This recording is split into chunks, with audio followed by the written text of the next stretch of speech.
नमस्कार, स्वागत है आपका हिंदी खबर में। आपके साथ मैं हूं चित्रा सिंह और आप सभी को स्वतंत्रता दिवस की हार्दिक शुभकामनाएं। और सीधा आपको उत्तराखंड लिए चलेंगे, जहां से मुख्यमंत्री पुष्कर सिंह धामी ध्वजारोहण में शामिल हुए हैं। सीधी तस्वीर आपकी टीवी स्क्रीन पर।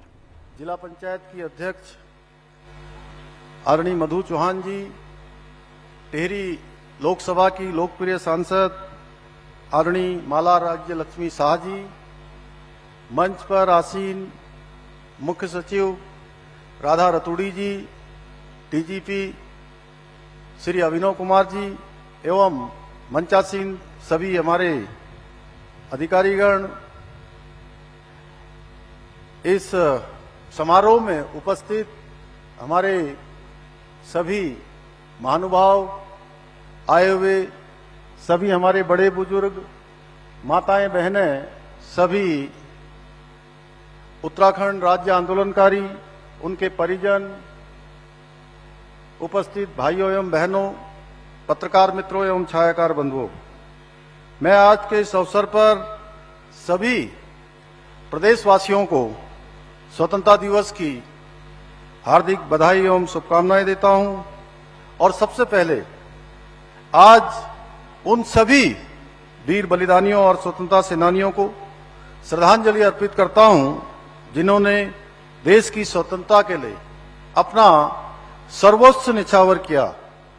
मैं सेना, अर्धसैनिक बलों तथा पुलिस बल के उन सभी जवानों को नमन करता हूं, जिन्होंने मां भारती की सेवा में अपने प्राणों का बलिदान किया है। साथ ही मैं उत्तराखंड राज्य निर्माण आंदोलन में शहीद हुए सभी आंदोलनकारियों को भी नमन करता हूं।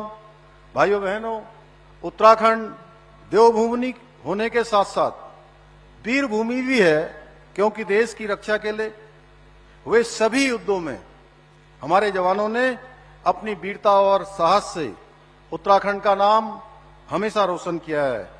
आज के इस पावन अवसर पर हमें उन वीरों के बलिदान और शौर्य के सम्मान के लिए यह प्रण लेना है कि हम विकसित उत्तराखंड और विकसित भारत बनाने में अपना योगदान सुनिश्चित करेंगे।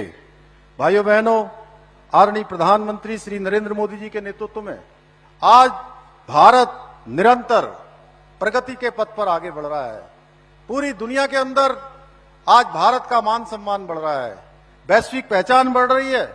चाहे वो आज रक्षा का क्षेत्र हो, विज्ञान तकनीकी का क्षेत्र हो, या कृषि या शिक्षा का क्षेत्र हो, आज भारत हर क्षेत्र में नए कीर्तिमान स्थापित कर रहा है। आज देश में विकास के साथ साथ सांस्कृतिक पुनर्जागरण भी हो रहा है, जो हमें हमारे गौरवशाली अतीत से जोड़ता है और भविष्य के लिए प्रेरणा देता है। आज कश्मीर से धारा 370 हटाना, 3 तलाक की प्रथा को गैर कानूनी घोषित करना और अयोध्या में हम सब के आराध्य देव भगवान श्री राम का भव्य मंदिर का निर्माण हो, अंग्रेजों के समय के चले आ रहे कानूनों को रद्द करना हो, यह सब आदरणीय प्रधानमंत्री मोदी जी के नेतृत्व में ही संभव हो सका है। भाइयों बहनों, आदरणीय प्रधानमंत्री जी ने भारत की आजादी की 100वीं वर्षगांठ यानी 15 अगस्त 1947 तक भारत को विकसित राष्ट्र बनाने का संकल्प लिया है। और इस संकल्प को पूरा करने के लिए हमारी सरकार भी राज्य के समग्र विकास के लिए अनेक महत्वपूर्ण कदम उठा रही है। भाइयों बहनों, विभिन्न चुनौतियों के बावजूद भी इस वर्ष हमारे प्रदेश ने कई उपलब्धियां हासिल की हैं। हम सभी के लिए गर्व की बात है कि इस वर्ष नीति आयोग द्वारा जारी रिपोर्ट के अनुसार एसडीजी इंडेक्स यानी कि सतत विकास के लक्ष्यों को प्राप्त करने की रैंकिंग में हमारे प्रदेश ने पूरे देश के अंदर प्रथम स्थान प्राप्त किया है। आज हमारा राज्य ईज ऑफ डूइंग बिजनेस की श्रेणी में, अचीवर्स और स्टार्टअप रैंकिंग में लीडर की श्रेणी में आ गया है। इसके साथ ही हमारा राज्य जीएपी यानी ग्रॉस एनवायरनमेंट प्रोडक्ट का इंडेक्स तैयार कर इंडेक्स ग्रोथ का आकलन करने वाला भारत का पहला राज्य बन चुका है। भाइयों बहनों, यह हमारे लिए गर्व का विषय है कि हमारा राज्य आजादी के बाद समान नागरिक संहिता बनाने वाला देश का पहला राज्य बन गया है।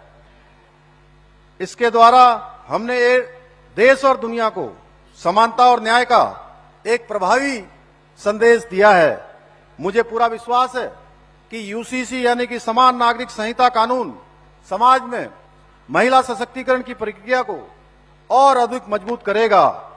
हमारी सरकार द्वारा अंत्योदय परिवारों को 3 गैस सिलेंडर देने, प्रदेश की महिलाओं के लिए 30% का क्षैतिज आरक्षण की व्यवस्था लागू करने, पुनः सरकारी नौकरियों में खेल कोटा प्रारंभ करने एवं उच्च शिक्षा प्राप्त कर रहे प्रदेश के विद्यार्थियों को छात्रवृत्ति देने जैसे अनेक अभूतपूर्व निर्णय लिए गए हैं।